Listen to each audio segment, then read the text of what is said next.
માંડવીની વાવ્યા ખાડી બે કાંઠે થઈ. અરેઠથી બોધાણને જોડતો શોર્ટકટ માર્ગ પર ભરાયા પાણી. મુજલાવ ગામ નજીક બ્રિજ પર ફરી વળ્યા પાણી.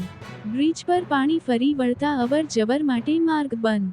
માંડવી તેમજ બારડોલી મુખ્ય મથક સુધી જવા લાંબો ફેરાવો પડશે. ઘણા વર્ષોથી બ્રિજની ઊંચાઈ વધારવા માંગ છતાં તંત્ર નિષ્ફળ. વર્ષોથી સ્થાનિક લોકો ચોમાસા દરમિયાન હાલાકી ભોગવી રહ્યા છે.